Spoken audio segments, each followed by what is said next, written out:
Hello all, welcome back to my channel. Thanks so much for tuning in. I've got the week 2 picks for the 2022 college football season coming up. Before we get to those though, let's review what happened last week. The first week of the college football season saw 20 picks for the week. I finished with a record of 20-2, which is a very strong start to the new season. I was 3-0, count them 3-0 in my top 25 picks and 1-0 in the top 10 pick on the weekend. That was Ohio State beating Notre Dame. The only two that I got wrong is I called an upset with West Virginia. I thought was going to beat Pitt. They went into Pitt, and although it was a barn burner of a game, Pitt ended up being victorious in that one. And number 7 at the time, the Utah Utes traveled across the country to Florida and got beat with an interception by Florida's defense in the end zone right at the end of the game as Utah was going in to score. So the first upset of the college football season has happened. This week, we've got a number of games on tap. There are a couple of big games of note, but again, since it's early in the season, there are still a lot of teams playing cupcakes that will be easy games to pick. So without further ado, let's jump right into these picks, shall we? We're going to begin with the number 1 team in the nation, the Alabama Crimson Tide, going on the road to soon-to-be SEC rival Texas. Texas is still in the Big 12 for now, but in the next year or so, they will be in the SEC. This is a big game because Texas is coached by a former coordinator for Nick Saban, who is Alabama's head coach. That guy is Steve Sarkisian. He left as Alabama's offensive coordinator to take the head coaching job at Texas. Didn't have a great first year. This year, they're looking to have a big bounce back. Alabama's going on the road. As the number 1 team in the nation, they've got a giant target on their back. The Texas fans are going to be out in force. It's going to be an electric atmosphere. It's a noon start. This might be the big noon game on Fox, but I'm not 100% sure of what network that's on. But it's not a primetime night game, which you would think a game like this would get that kind of billing. Alabama, though, is just too good. We don't really know what Texas is. One game against an inferior team doesn't really tell us much. We know that Alabama is going to be really good, though. Went to the national championship last year, retooled with a bunch of 5-star players in their recruiting this year. They're reloading. I'm going to go with the Crimson Tide. The new number 2 team in the nation, the Georgia Bulldogs, coming off the absolute beatdown they delivered to the Oregon Ducks. They are home versus Samford. We're going to go with the Georgia Bulldogs in that one. The new number 3 team in the nation, a team that dropped a spot after maybe not a lackluster performance, but a shaky performance in some respects, especially offensively, against the Notre Dame Fighting Irish, the Ohio State Buckeyes. They are home versus Arkansas State. Look for them to use this as a tune-up for their offense to try to get that back on track. Their defense looked pretty good with new defensive coordinator Jim Knowles. Go with Ohio State for that one.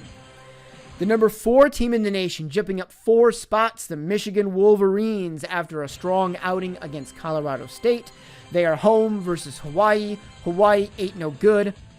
They got destroyed in week 1 or week 0 against Vanderbilt, of all teams. Michigan's not going to have any problem with this. They've got a new starting quarterback. They've got 2 people. They've got 2 quarterbacks that Jim Harbaugh is giving each a start to see if he likes one more than the other. I don't think it's going to matter because Hawaii ain't no good. Michigan is good. Go with Big Blue. The number 5 team in the nation, the Clemson Tigers, after a bit of a lackluster performance against Georgia Tech in week 1, they are home versus Furman. That will be a non-challenging game for Clemson. Go with the Tigers in that one. Number 6, Texas A&M Aggies. They stay at number 6 as they were last week. They had a pretty good performance against a lackluster team, winning, I think, 31-0. They are home against Appy State, who, if you didn't see the Appalachian State North Carolina game last week and you're a fan of offense, you need to go watch a replay of that game. Phenomenally offensive game, amazing ending, just surprising ending the way that it happened. North Carolina got the win. I don't think Appy State's going to have any sort of magic that they're bringing from Boone, North Carolina to College Station, so go with Texas A&M on this one to go to 2-0. Number 7, the Oklahoma Sooners, who looked pretty impressive against UTEP last week with new head coach Brent Venables. They are home versus Kent State. Look for Oklahoma to roll. Go with Oklahoma in that matchup. The new number 8 team in the nation, dropping 3 spots after their loss to Ohio State, the Notre Dame Fighting Irish. They are home versus Marshall. Look for Notre Dame to rebound. They put up more of a fight against Ohio State than I thought they would. That game was much closer for much longer than I had anticipated it being. I did not believe that Ohio State was going to just bomb them, but I didn't think it would be as close as it was. Ohio State struggled offensively. Notre Dame played well defensively, but they didn't do great offensively. Look for them to get back on track this week. Go with the Irish. In one of the top 25 matchups for this week, we've got the number 9 Baylor Bears going on the road to the number 21 team in the nation, the BYU Cougars.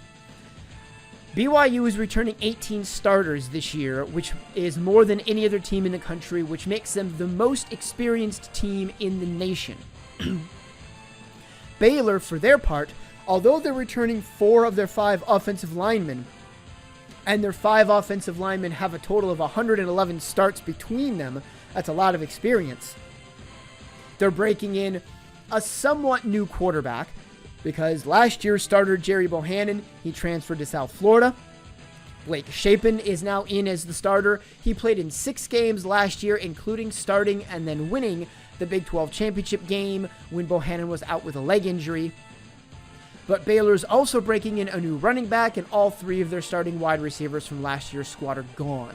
That's a lot of offense to lose, and that's a lot of new pieces that have to be plugged in to Dave Aranda's offensive scheme. BYU has a tough schedule this year. Listen to some of the teams they're playing. They're playing the number 9 Baylor Bears at home this week. They've got Notre Dame at home later on the season. They've got Arkansas at home later on the season. They're on the road at Boise State. They've got Stanford, and they've got Oregon at Oregon next week. They have constructed for themselves a schedule. BYU is an independent for the moment, but they'll soon be moving into the Big 12. They have constructed for themselves a schedule this week that puts them in a position where if they can get through that schedule with 0 or 1 loss, they're going to be a serious playoff contender, especially if that 1 loss is to a top-ranked team like Baylor or like Notre Dame. 18 returning starters for BYU is a lot.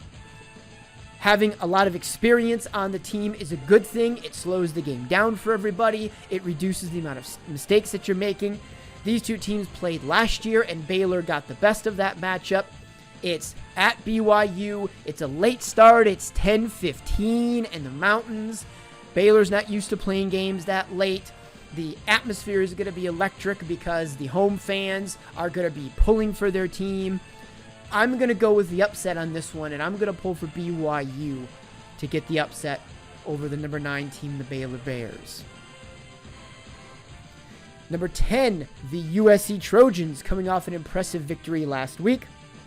They are at Pac-12 rival Stanford. Stanford also looked pretty impressive against an inferior team in Colgate.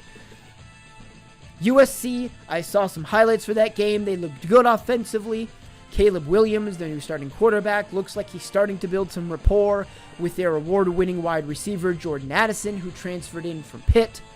I'm going to go with USC to keep up the momentum and put the pressure on Utah and Oregon in the Pac-12.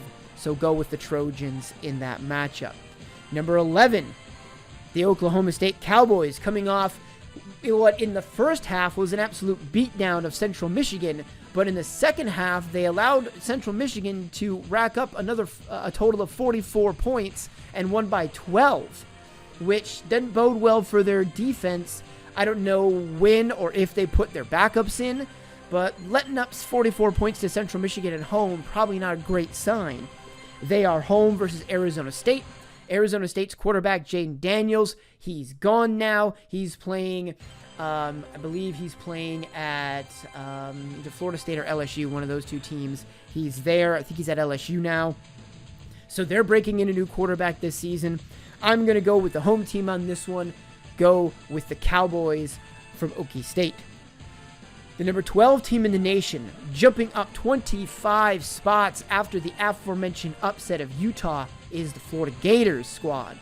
They are home against number 20 SEC East rival Kentucky in another big top 25 matchup that has not big implications, but has implications for the SEC East. We all know Georgia's going to win the SEC East, but if something happens and they flounder, one of these two teams is going to try to put themselves in position to be that number 2 team and maybe capitalize on something that happens to Georgia. Kentucky won this matchup last year at Kentucky, 20-13, but the history of this matchup is on Florida's side. They've compiled a record of 53-19 against Kentucky, including 31 wins in a row ending in 2017. And importantly, this game is at the Swamp. It's at Florida, where they're 29-5 against Kentucky. Last week, against Utah, Florida's quarterback Anthony Richardson was 17 of 24 for 163 yards, which is pretty pedestrian and a bit subpar. He did, though, rush for 106 yards and had 3 rushing touchdowns, which was huge for Florida in that game.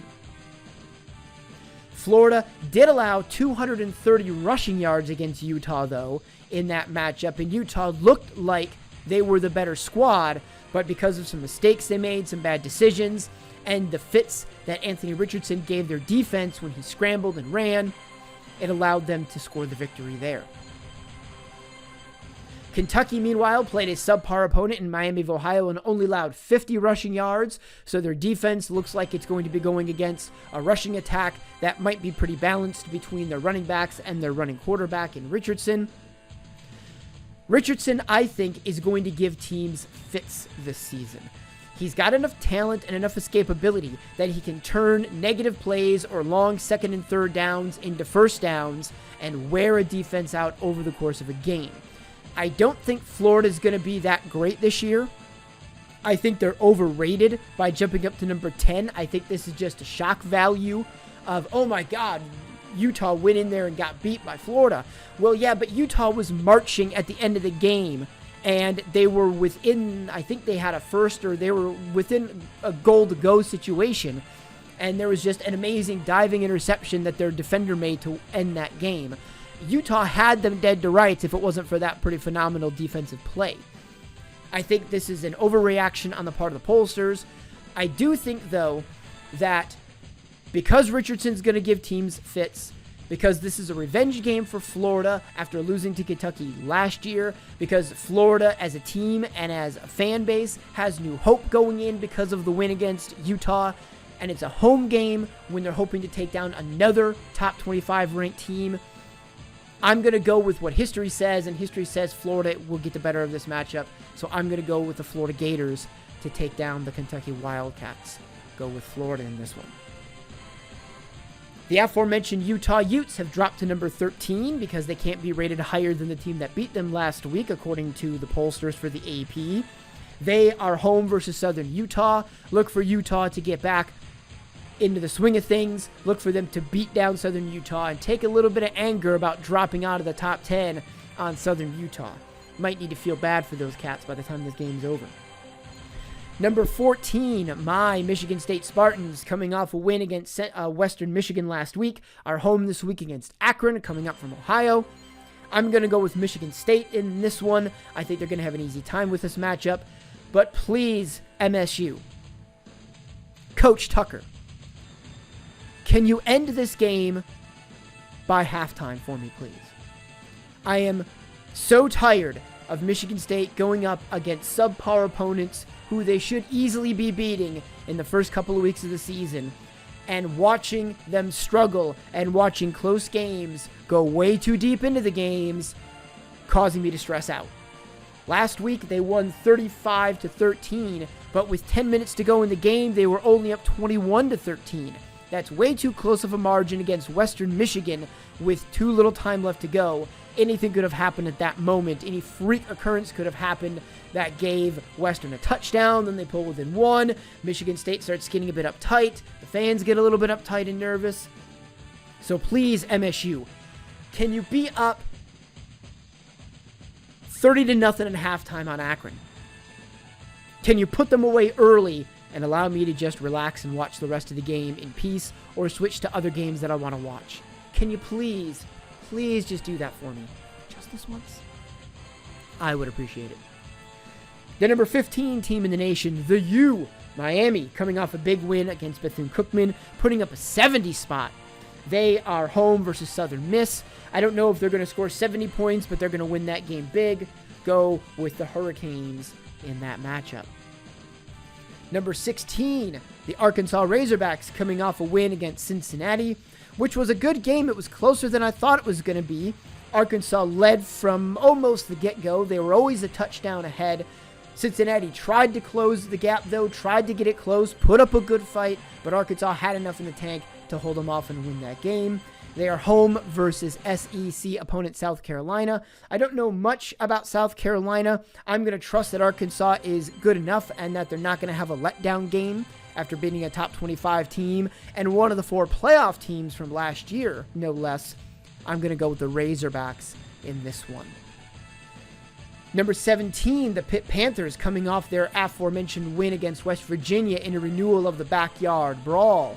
They are home this week against the number 24 team in the nation, the Tennessee Volunteers.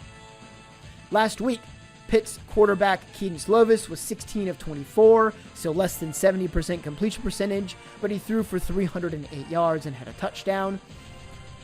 Their defense had 3 sacks against West Virginia, but their offensive line gave up 5 sacks to West Virginia. Their running game did not perform on par with their passing game, only rendering 78 yards of rushing offense on the ground. Meanwhile, they gave up 190 yards to West Virginia. Tennessee, meanwhile, played an inferior opponent in Ball State, racked up 351 passing yards among 3 quarterbacks and 218 rushing yards, while only allowing 74 rush yards. This game is at Pittsburgh, but I don't think this game is going to see quite the energy that the game last week against West Virginia did. I did not account for, in my analysis of that game, how intense the fan base was going to be. That place was absolutely rocking for that game. They wanted this matchup. They were excited about a renewal of the backyard brawl. They were people that had signs from like a decade ago when Pittsburgh spoiled like West Virginia's undefeated attempt when they were like the number 2 team in the nation. So people remember their history for that game, and their fans turned out for the backyard brawl. I don't picture them turning out with the same intensity for this one. I think Tennessee, is on the upswing with head coach Josh Heupel and this new high-powered, fast-paced offense. I'm going to go with Tennessee to get the upset in this game. Apologies to Pittsburgh. I know this is the second straight week I have picked against you, but prove me wrong again. Beat Tennessee, and then I'll probably pick you next week. I don't remember what your schedule was, but you're probably playing some crap team next week, so I'd pick you anyways. But prove me wrong. But I think Tennessee's going to get this one.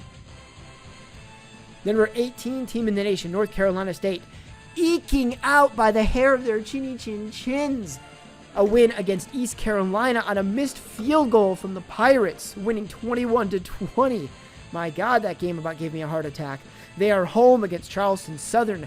Look for Dave Doran's squad to get their act together and look for them to put this game away easily. Go with the Wolfpack in that matchup. Number 19, the Wisconsin Badgers. Even though they won last week, they dropped a spot in the polls. They are hosting Washington State out of the Pac-12. Washington State is still reeling from being a bit of a mess last year. Their head coach and a number of other coaches refused to get the COVID-19 vaccine like they were mandated to in the state of Washington because they are public employees. They were then all fired. They had to bring in a new coach. Things haven't necessarily recovered in that program as far as I know. Look for Wisconsin to roll, do what they do best, pound the rock, play good defense, wear out their opponent, easily score in the second half, and win going away. Go with the Badgers in that one. The number 20 team in the nation, the Kentucky Wildcats, I've already analyzed that game. They are going to lose to the Florida Gators. The number 21 team in the nation, the BYU Cougars, I've already analyzed that game. They are going to win at home in an upset over the number 9 team, the Baylor Bears. The number 22 team in the nation, the Ole Miss Running Rebels, they dropped a spot even though they won last week. They are home versus Central Arkansas. Look for Ole Miss to win that game with very little difficulty. Go with Ole Miss in that matchup. Number 23, the Wake Forest Demon Deacons are taking on Vanderbilt on the road. They don't have their starting quarterback, and they anticipate, from what I've heard, they're not exactly sure when he might get back. Sam Hartman's status, we know he's not going to play in this game, but we don't know when he might get back, if it's going to be next week or maybe the 24th of September. But he's not going to be in this game. Vanderbilt looked impressive last week against Hawaii, but Hawaii ain't no good. They're playing in a stadium that's falling apart. They don't get recruits out there. I'm not going to take that win very seriously. I'm going to go with Wake Forest in this one, although I will comment that this game does make me a tad nervous with a backup quarterback going in against a Vanderbilt team that historically has been very poor, but looked good in a lot of dimensions last week. We'll see this week if that is just a sign of Vanderbilt maybe getting better at football, or if it's a sign of Hawaii just being that bad at football. But let's go with Wake Forest in that matchup. The number 24 team in the nation, the Tennessee Volunteers, I already called them to win in an upset over the Pittsburgh Panthers, so go with Tennessee in that matchup.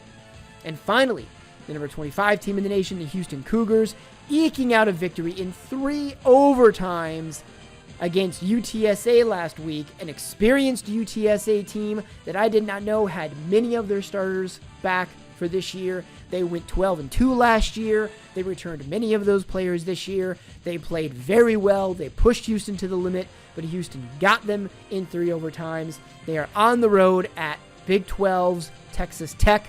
The Red Raiders don't have their starting quarterback out. He's going to be out for the next couple of games. I'm going to go with Houston to get their act together on the road at Texas Tech. Although, again, this game does make me a bit nervous, just like the Wake Forest game, because they're not playing a cupcake. Texas Tech might not be that good, but it's not like Houston is playing, Joe Blow University. Texas Tech is a Big 12 program. They can play the game. They know how to play it. I just question how good they are with a brand new coaching staff and having their starter quarterback being out for this game. So I'm going to go with Houston on this one to get back on track and hopefully win this game in regulation so that they don't give me a heart attack like they gave me last week. And that does it for the picks for week 2. Thanks so much for tuning in. Leave me a comment below. What do you think about the picks? What games are you looking forward to among these top 25 matchups this week? Where do you think I'm going wrong in my picks this week? Where do you think I'm going right in my picks this week? Are there any games outside of the top 25 that you're looking forward to watching, and why are you looking forward to watching those games? And as always, be sure to like this video, subscribe to my channel, and tell all your friends to do likewise, and hit that notifications bell so you will be alerted to when new videos drop on my channel. Thanks once again for tuning in, and I'm looking forward to seeing all of you next time.